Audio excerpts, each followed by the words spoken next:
지난번에 레아의 하나님이라는 말씀을 전하고 나서 많은 분들이 그것에 대해서 여러 가지 언급을 해주셨습니다.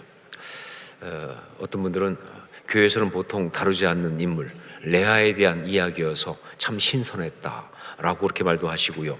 또 어떤 분은 같은 여성 입장에서 정말 깊은 터치가 있었다라는 그런 피드백도 주셨습니다. 그러면서 어떤 분은 좀 재미있는 발상으로 레아의 하나님을 하셨으니까 그러니까 라헬의 하나님도 하셔야 하는 것이 아니냐 이렇게 말씀하셨어요. 이유는 레아의 하나님만 하고 말면 라헬이 상처를 받을 거니까. 그러면서 더구나 라헬 성격을 아는데 가만히 있겠냐는 거예요. 목사님 혹시 천국 가서 입장 곤란해질 수 있으니까 하셔야 되는 거 아니냐. 그래서 오늘은 라헬의 하나님을 나누려고 합니다. 하지만 이것은 절대로 라헬에게 미안해서 그런 것도 아니고요, 혹은 라헬이 무서워서 그것도 절대 아닙니다. 다만 성경이 그렇게 이야기하고 있기에 그래서 나누는 것입니다. 여러분, 지금 우리가 묵상하고 있는 이 성경 말씀은요, 야곱이라는 믿음의 조상에 대한 말씀이에요. 자, 그런데 이 말씀을 성경에서는요, 내러티브, 즉 이야기 형태로 그렇게 전해주고 있습니다.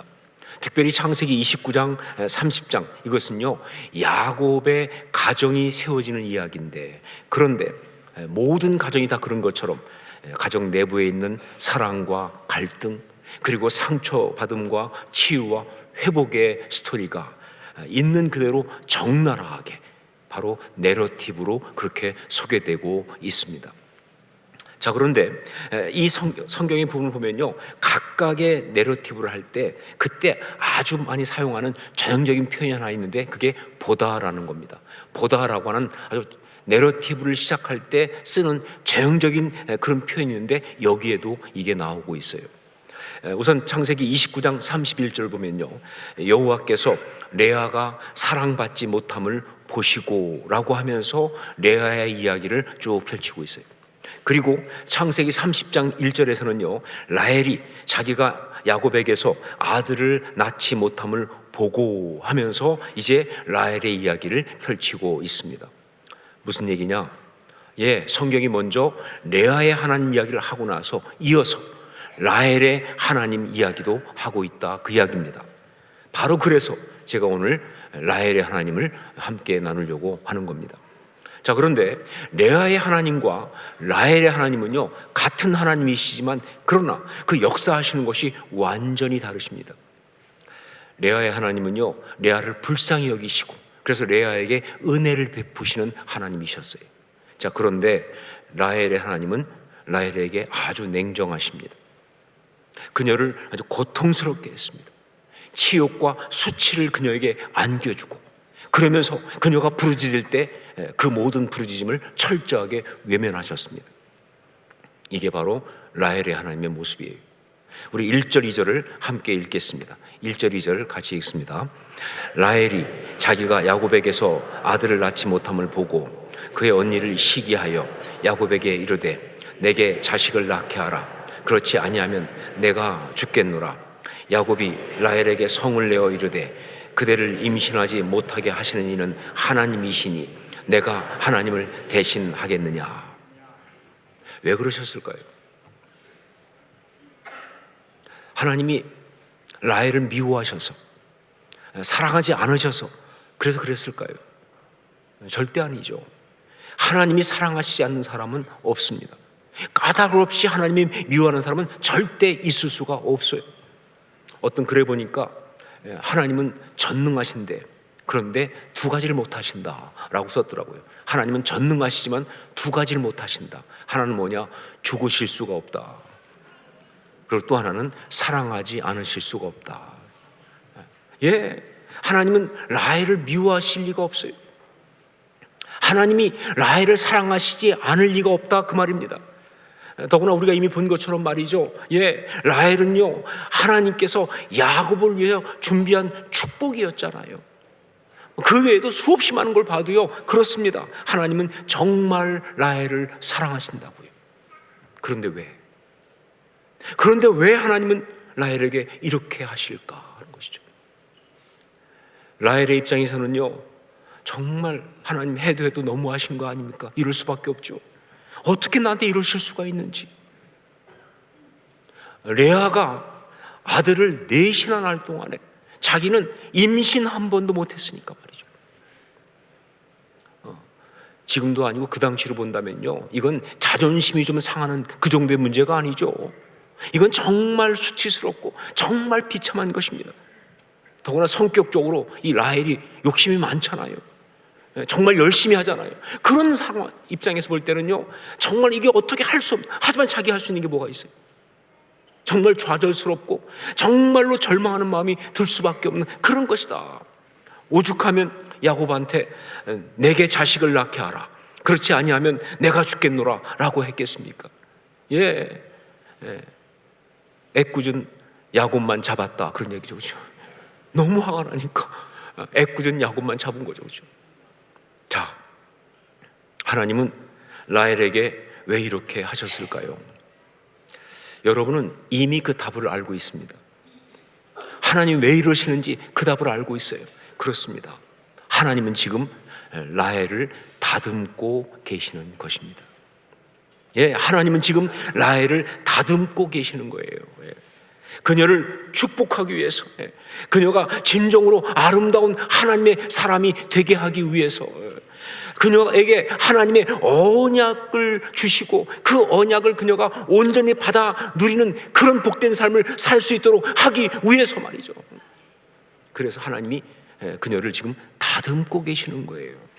치시는 게 아닙니다. 다듬고 계시는 거예요. 여러분, 우리가 살아가면서 원치 않는 어려움이나 고난을 겪을 때마다, 실패와 좌절을 맛볼 때마다 우리는 자꾸 이렇게 생각합니다. 하나님이 우리를 치셨다라고. 네, 아니죠. 그렇지 않습니다. 하나님은 당신의 자녀를 절대로 치시지 않습니다. 물론 성경에 치신다는 말 많이 나와요. 하지만 그것의 진짜 의미는요, 죄를 응징하고 죽이겠다고 치시는 게 아니죠. 그 자녀를 축복하기 위해서 사실은 다듬고 계시는 거예요. 그게 진짜 의미입니다. 다듬고 계시는 거예요. 여러분, 신앙은 바로 그것이 신앙입니다. 어떤 고난과 실패와 좌절 가운데서도, 어떤 고난과 실패와 좌절 가운데서도 하나님이 나를 치시는 것이 아니라 다듬고 계시다는 것을 온전히 붙드는 것, 이게 신앙이라고요. 어떤 고난과 좌절과 어려움과 그런 것이 온다 할지라도 그때 마귀가 정말 하나님 널 버렸다, 하나님 널 치셨다, 네 죄를 지금 하나님께서 지금 징벌하고 있다, 별소리 다 해도요, 아니, 이건 하나님 나를 치시는 것이 아니라 나를 지금 다듬고 계시는 것임을 믿습니다 라고 붙드는 게, 그게 신앙이에요. 그게 신앙이에요. 바로 그것을 알려주는 것이 라헬의 하나님, 이 말씀이에요. 이 말씀을 통해서 우리한테 바로 그 메시지를 주고 있는 것이다. 여러분, 하나님께서는요, 라헬을 정말 사랑하셨습니다. 하나님은 정말 라헬을 축복하기 원하셨어요. 그녀에게 언약의 조상의 어머니로서 많은 자녀를 주고 싶어 하셨습니다. 그 필요한 걸 다 주고 싶어 하셨습니다. 자녀가 정말 그 라헬에게 얼마나 지금 중요한지 왜 하나님 모르시겠어요? 다 알고 계시는데. 그런데 그 상태에서는 줄 수가 없었어요. 그 상태에서는 축복하실 수가 없었습니다. 왜냐하면요, 그 상태에서 라헬에게 자녀를 주면, 그 상태에서 라헬에게 그런 축복을 주면요, 그건 축복이 아니라 저주가 되니까. 그건 축복이 아니라 저주가 되니까. 하나님께서 자녀를 주시지 않은 것은요, 하나님께서 라헬의 태를 막으신 것은요, 그래서예요. 그녀에게 정말 수치와 그리고 고통스럽게 하신 이유는 바로 그래서예요. 그게 축복이 아니라 저주가 되니까. 제가 아는 분 가운데 한국에서 꽤 유명한, 요즘 표현대로 한다면 셀럽인 그런 분이 한 분이 있습니다. 이분은 그 아버지도 굉장히 유명한 분이에요. 근데 그 유명한 분의 아들로 태어났는데, 그런데 정말 일찍부터 굉장히 공부를 잘했어요. 그래가지고 미국의 명문 고등학교에 유학을 가고, 그리고 명문 대학교에 들어가서 공부하고, 진짜 소문나게 공부를 잘했어요. 거기다가 인물도 너무 잘생겼어요. 그러니까 요즘 아이들 말대로 하면 왜 하나님이 몰빵하셨다 이렇게 볼 수밖에 없어요. 너무 몰아주신 거예요. 너무. 그런데 이분이 이제 공부를 마치고 그리고 나서 이제 미국에서 학교 동창과 함께 기가 막힌 아이템을 가지고 창업을 했습니다. 창업 붐이 있을 때니까. 그런데 그야말로 말아먹었어요. 창업을 했는데 첫 번 창업을 했는데 말아먹은 거예요.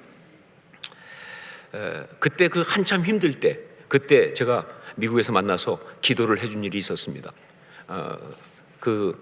장모님 통해서 연락이 와가지고 기도를 해주셔서 그래서 제가 그 사정을 잘 기억하고 있어요.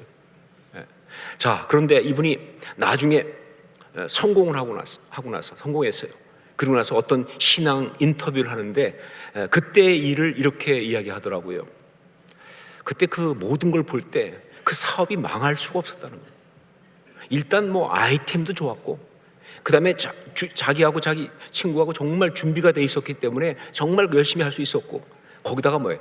펀드가 중요한데 펀드도 정말 많이 모았기 때문에 절대로 망할 수가 없는데 망했다는 것은 결국은 하나님이 망하게 하신 것이다 라고 볼 수밖에 없다는 거예요. 그때는 정말 섭섭했대요. 하나님께 어떻게 이러실 수 있느냐. 첫 번 자기 사업인데. 그런데 지금 생각해 보니까 너무 감사하다. 그때 만일 사업이 잘 되었으면 저는 인간이 안 되었을 것입니다 라고 하는 거예요. 그야말로 아나무인 제자리라는 못에 그냥 살았겠지 절대 인간이 안 됐을 것이다. 여러분, 사람은요 잘 될 때 그때 겸손한 거 불가능합니다. 그게 사람이 그렇게 안 되는 거예요. 그러니까 그때 사업이 잘 됐으면요 자기는 인간이 안 되었을 것이다.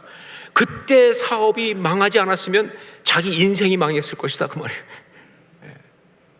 그런데 하나님이 자기를 너무 사랑하셔서 그래서 저를 망하게 하셨다는 것을 지금은 자기가 확실히 압니다 라고 고백을 하더라고요. 여러분, 그렇습니다. 예외 없이 하나님은요 당신이 사랑하시는 사람을 다듬습니다. 이 땅 가운데 사람 중에서 하나님이 다듬지 않고도 쓸 수 있는 사람 아무도 없어요. 혹시 여러분 가운데 완벽하게 준비가 돼서 나는 다듬을 필요가 없어요. 그냥 쓰시면 됩니다. 그 사람부터 다듬어야 돼요. 어디 그런 사람이 있습니까? 하나님은요 당신 사랑하시는 사람을 다듬으신다고요. 때로 실패와 절망 가운데 몰아넣으시는 거예요. 좌절과 수치를 맛보게 하십니다. 그러면서도 철저하게 외면하십니다. 왜요? 사랑하시니까. 정말 진정한 축복을 주고 싶어 하시니까. 그래서 그렇게 하시는 것이다. 자, 그러면 언제까지 그렇게 하시는가? 이것이 죽으라고 치시는 것이 아니라 다듬으시는 것이라고 한다면 끝까지 힘들게 하지는 않겠죠. 그러면 언제까지 그렇게 하시는가? 이걸 우리가 알아야 된다는 거예요. 이걸. 그래야 우리가 빨리 돌이킬 수 있으니까. 여러분, 제일 바보 같은 짓은요 하나님하고 힘겨루게 하는 거예요. 버티고 엇나가고 마주 싸우고 하나님하고 한번 해보시죠 이래가면서 말이죠. 아이들 말대로 죽으려면 무슨 짓은 못하겠어요. 그렇죠? 그렇게 버티고 난리치고 그러면요 고생 정말 자기만 고생하는 거예요. 아니요, 빨리 돌이켜야죠. 빨리 돌이켜야 합니다. 그래서 하나님이 사실은 준비하고 계시는 그 축복, 그 은혜 받아야 될 거 아닙니까? 그렇죠? 그것을 위해서 이것을 알아야 한다는 것이죠. 언제까지인지. 라헬의 하나님 이야기는 바로 그 메시지를 우리에게 아주 분명하게 주고 있습니다. 하나님께서 언제까지 그녀를 다듬으셨는가? 하나님께서 그녀를 다듬는 그 정과 망치질을 언제까지 하셨는가? 이게 중요한 거예요. 첫 번째로 교만이 무너질 때까지입니다. 교만이 무너질 때까지 정과 망치질을 하셨다. 하나님이 라헬에게 태를 열어주시지 않는 그 정과 망치질을 하신 가장 첫 번째 이유, 가장 중요한 이유는 바로 뭐냐?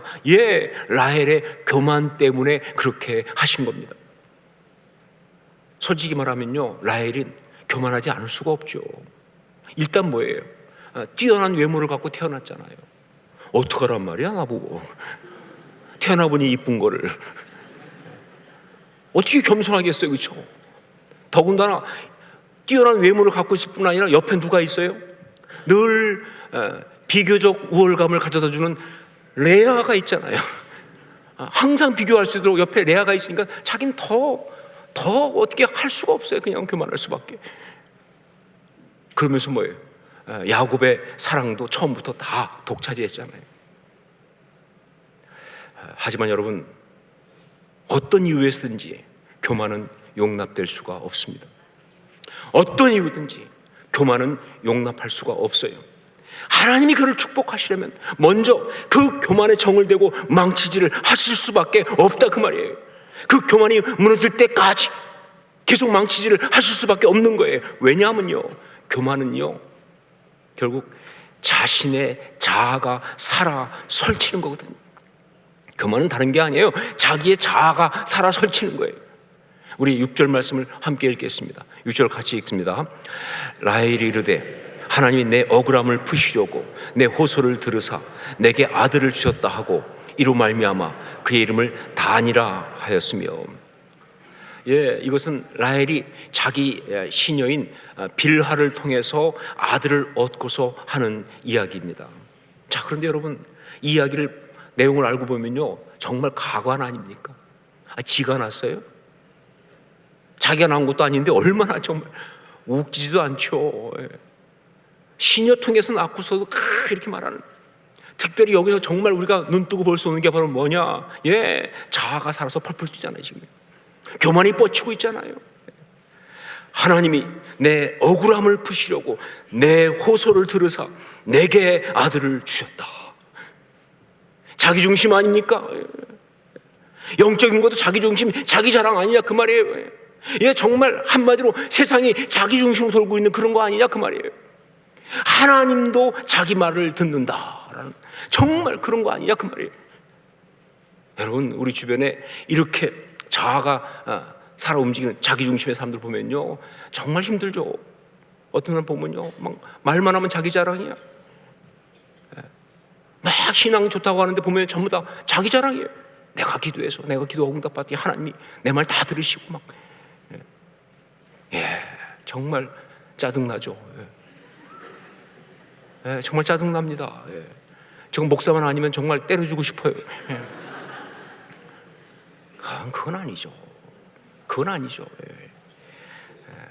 여러분, 이렇게 자아와 교만이 살아있으면요 하나님이 은혜를 주실 수가 없어요. 사랑하신다면 은혜 못 줍니다. 왜? 그때 은혜 주면요 그건 결국 뭐예요? 그 자아와 그 교만을 갖다 부추긴 것밖에 안 되니까 말이죠. 그래서 하나님은 그녀에게 정을 대고 망치질을 하시는 거예요. 그 교만이 부서질 때까지, 그 자아가 부서질 때까지 말이죠. 두 번째, 인간적인 방법과 수단을 포기할 때까지입니다. 인간적인 방법과 수단을 포기할 때까지. 라헬을 보면요 정말 치열하고 집요합니다. 하나님이 태를 열어주시지 않으니까 말이죠 자기가 쓸 수 있는 인간적인 방법 다 쓰기 시작합니다. 성경에는 두 가지 예가 나와 있는데, 하나가 뭐냐, 자기 시녀 빌하를 야곱에게 첩으로 준 거예요. 정말 이 여자 무섭습니다. 여러분, 물론 그 당시의 문화로 볼 때 이제 아내가 되면 그 아내에게 속한 시녀들은 다 그 남편의 첩이 되는 거니까 그렇게 뭐 큰 어떤 뭐 불법이라든가 혹은 비윤리적인 거나 그런 건 아니에요. 하지만 그렇게 빌하를 남편에게 주면요 그 빌하도 결국 뭐예요? 남편을 두고 자기하고 잠재적 경쟁자가 되는 거잖아요. 그렇죠? 그 여자 입장이 쉬운 게 아니거든요. 근데 그걸 시행하죠. 왜? 목적을 이루기 위해서. 목적을 위해서라면 뭐 수단 방법 안 가린다 그런 얘기 아닙니까? 내가 할 수 있는 거 다 한다. 하나님이 안 주셔? 내가 할 수 있는 거 다 한다. 뭐 이런 거 아니냐 그 말이에요. 이 집요함이 정말 무서운 거예요. 그 다음에 또 하나는 뭐냐, 루벤의 합 한 채를 사온 거예요. 루벤이 가져온 합 한 채를 사온 것. 레아의 큰아들 루벤이 한 5살쯤 됐을 때입니다. 들에 나갔다가 합한 채를 발견하고 가져왔어요. 이 합한 채, 이게 뭐냐? 영어로는 맨드레이크라고 하는 것인데 일종의 최음 강장제예요. 그런데 이게 흔하지 않습니다. 그런데 그것을 루벤이 들에서 발견하고 그걸 가져온 거예요. 그런데 사실 이것은요, 굉장히 상징적인 의미가 있어요. 그러니까 합한채 자체가 갖고 있는 뭐 약효, 최음 강장제로서의 약효도 그렇지만 어떤 의미가 있느냐? 어린 아들이 나가서 그것을 가지고 와서 어머니한테 준다는 건 무슨 얘기냐? 동생 보겠다는 뜻이에요. 그러면 동생 본다는 전설이에요. 우리나라도 그런 거 많지 않습니까? 그런 아이 보는 주술적인 뭐 태몽 꿨을 때 뭐 아이를 본다든가 뭐 혹은 애들이 동생 보려면 뭐 여러 가지 행동들 한다 뭐 이런 얘기 있는 거, 사실 그거하고 비교도 안 될 정도로 아주 강력한 주술이죠. 합한 채를 갖고 왔다? 그건 동생 본다는 얘기예요. 자, 그걸 보고 라헬은요, 그 합한 채 자기한테 달라는 거예요. 자기가 아이를 낳아야 하니까 루벤이 갖고 왔는데 자기한테 달라는 거예요. 레아가 당연히 뒤집어졌겠죠. 뭐 이런 게 다 있어 말이죠. 달랠 걸 달래야지. 남편을 뺏어간 것도 적은 일인데 일이냐 그러면서 막 그냥 화가 막 났죠. 아니, 자기 아들이 갖고 온 합한 채를 왜 달라고 그래? 하지만 여러분, 라헬 못 말립니다. 이 여자는요, 자존심이고 염치고 아무것도 없어요 지금요. 그러니까 막 그냥 딜을 하죠. 오늘 밤에 남편을 언니한테 가도록 할 테니까. 참 야곱도 불쌍해요. 야곱을 위해서 중보기도 해야 합니다.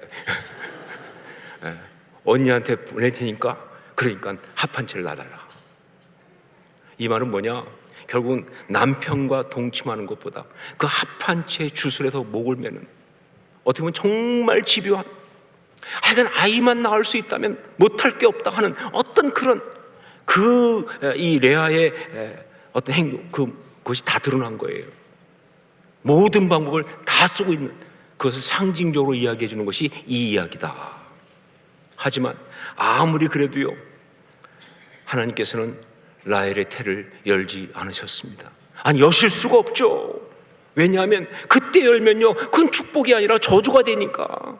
여러분 분명히 아십시오. 인간적인 수단과 방법을 포기할 때까지 하나님의 정과 망치질은 멈추지 않는다는 것을 사랑하신다면, 인간적인 그 방법과 수단을 멈출 때까지, 포기할 때까지 하나님의 망치질은 멈추지 않습니다. 사랑하신다면. 이게 이렇게 된 거예요. 자, 하지만 결국 어떻게 되었는가? 여러분, 여기서 우리는 볼 것이 있어요. 그렇습니다. 하나님의 사랑이 결국은 이깁니다. 인간의 죄악이 아무리 끈질겨도요, 하나님의 사랑이 이기는 거예요. 22절 말씀을 함께 읽겠습니다. 22절 같이 읽습니다. 하나님이 라헬을 생각하신지라 하나님이 그의 소원을 들으시고 그의 태를 여셨으므로. 여기에서 성경에서 아주 유명한 그런 중요한 단어가 하나 나옵니다. 그것이 바로 뭐냐면 생각하신지라라는 말이에요. 이건 히브리어로 자카르란 말입니다. 자카르. 이건 어떤 말이냐? 하나님의 구원 역사가 시작될 때 나오는 정말 중요한 은혜로운 단어예요. 자카르.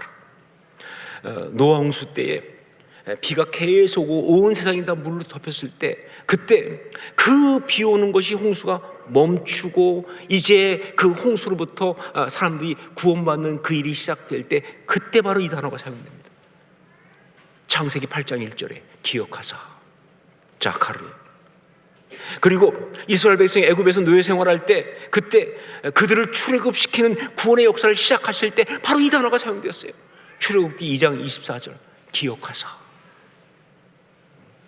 바로 이 자카르의 역사가 지금 라헬에게 일어난 것입니다. 하나님이 라헬을 생각하신지라 구원의 은혜를 베풀기 시작한 거예요. 이유는요, 그녀가 이제 은혜 받을 준비가 됐으니까. 지금 라헬이 이제 은혜 받을 준비가 됐으니까, 축복이 진정한 축복이 될 수 있는 그런 준비가 되었으니까, 그래서 이렇게 하시는 것이다. 우리 23절, 24절 말씀을 함께 읽겠습니다. 23절, 24절 같이 읽습니다. 그가 임신하여 아들을 낳고 이르되 하나님이 내 부끄러움을 씻으셨다 하고 그 이름을 요셉이라 하니 여호와는 다시 다른 아들을 내게 더하시기를 원하노라 하였더라. 여러분 보세요. 앞에서는 뭐라고 그랬습니까? 내 억울함을 푸시려고 그랬어요. 단 얻었을 때는요. 그런데 여기서 뭐라고 하고 있습니까? 내 부끄러움을 씻으셨다. 이 차이를 아시겠어요? 예. 앞에서는 내 억울함을 푸시려고 했던 사람이 지금은 내 부끄러움을 씻으셨다 그랬어요. 예. 라헬이 변한 것입니다. 라헬이 달라진 거예요. 그리고 그 아들의 이름을 요셉이라고 했어요. 하면서 여호와는 다시 다른 아들을 내게 더하시기를 원하노라 했어요. 요셉이란 말은요, 여호와께서 더하실 것이다, 그런 뜻이거든요. 그러니까 여호와는 다시 다른 아들을 내게 더하시기를 원하노라. 언뜻 볼 때는요, 아직 라헬의 그 욕심과 자아가 안 죽은 것처럼 보여요. 뭐 사실 그런 면도 있죠. 왜냐하면 사람 본성이 쉽게 변하는 거 아니니까. 그러나 여러분, 여기서 우리가 봐야 될 중요한 게 있어요. 주어가 뭡니까? 주어가 뭐냐요? 주어가 뭐예요? 여호와잖아요. 그 전까지는 주어가 라헬이었어요. 자기, 나. 주어가 바뀌죠. 여호와. 예, 라헬은 이제 하나님만 의지하는 겁니다. 하나님께 그 모든 주권을 올려드리고 있습니다. 자기의 생각과 방법 다 내려놓고 그 은혜를 온전히 기다리고 있는 그러한 사람인 거예요. 그래서 하나님이 축복하신 것이죠. 라헬의 하나님은 바로 우리를 사랑하시되 우리를 다듬으시는 하나님이에요. 여러분 조금 힘들 수 있죠. 그런 하나님이 자꾸 날 다듬으시면요 힘들어요. 그러나 여러분 아셔야 돼요. 그 하나님이세요. 하나님의 사랑이세요. 예, 레아의 하나님이 우리 하나님이신 것처럼 라헬의 하나님도 우리 하나님이세요. 우리는 그 은혜, 그 사랑을 우리가 온전히 받아 누려야 되는 것이다. 자, 그러기 위해서 참 십자가 사랑을, 참 십자가 신앙을 가질 수 있기를 주의 이름으로 축원합니다. 여러분, 참 십자가 신앙이 뭐예요? 예, 십자가 신앙. 진짜 십자가 신앙이 뭡니까? 그렇죠. 십자가에 자기의 자아와 정욕과 탐심을 못 박는 신앙, 바로 그거 아니야 그 말이에요. 그 신앙이 필요해요. 하나님이 다듬으실 때 그 다듬으시는 하나님의 역사가 온전히 아름답게 되기 위해서 그 신앙이 필요한 거예요. 바로 그 참 십자가 신앙을 가지고, 그래서 라헬의 하나님이 주시는 그 사랑, 그 은혜, 그 축복을 온전히 받아서 진짜 아름답고 정말 복된 하나님의 사람이 될 수 있기를 주의 이름으로 축원합니다. 기도하겠습니다.